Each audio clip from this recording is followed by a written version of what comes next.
এই দাঁড়ান দাঁড়ান দাঁড়ান, ভিডিও স্কিপ করা যাবে না, ওয়েট, একটা মজা আছে। এই যে এটা কয় টাকা জানেন? এটা হচ্ছে কত? 10 টাকা। আচ্ছা, গেল 10 টাকা। তারপরে এটা এটা হচ্ছে 100। ঠিক আছে, দাঁড়ান। ভিডিওতে স্কিপ করার কোনো কাজ নাই, আপনাকে যেভাবে বোঝানো দরকার ওইভাবে বোঝানো হবে। এটা 500। আচ্ছা, এখন আলা মেইন কথার ভিতরে আহি। এই যে 10 টাকা, 100 টাকা, 500 টাকা, এই নোটগুলা তো আমরা ঠিকই চিনছি, চিনছি না?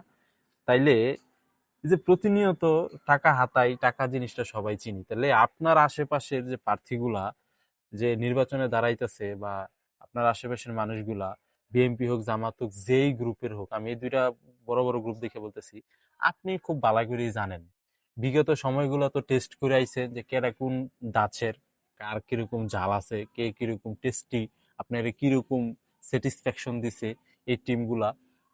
ঠিক আছে, কেউ নতুন না, জামাতও নতুন না, বিএনপি তো নতুন না, অন্য কোনো প্রার্থীও নতুন না, যারা স্বতন্ত্র থেকে দাঁড়াচ্ছে তারাও একদম দেশের বাইরে তাইয়া হুট করে না। সবগুলোই আপনি টেস্ট করার মতো সময় পাইছেন। তাইলে আমার কথা হলো, আপনি কেন উম্মাদের মতো ভোট দিবেন? আপনি অবশ্যই যাচাই বাছাই করেন কোনটা কোন জিনিস আপনার সামনে আছে, আপনি চিনা নেন কোনটা ভালো কোনটা খারাপ, কোনটা বিগত 16 বছর আপনি কি ভোগান্তিগুলো ভুগছেন, এবং আপনার কোন টিমটা আইসা আপনার এই বিগত সময়গুলো থেকে বেটার সময় দিতে, বেটার কিছু দিতে পারবে, সেই জিনিসগুলো আপনি সঠিক নির্বাচন করেন না। আপনি ঘুমায় থাকলে তো হবে না, ঘুম থেকে উঠেন। হ্যাঁ, এখনই। পরে কাঁদতে হবে, পরে কাঁদতে হবে, আপনার মাধ্যমে আসবে, আপনি খাল কেটে কুমির আনবেন, তারপর আপনি আবার কান্না করবেন। এই জিনিসগুলো থেকে বের হয়ে আসেন, ঠিক আছে?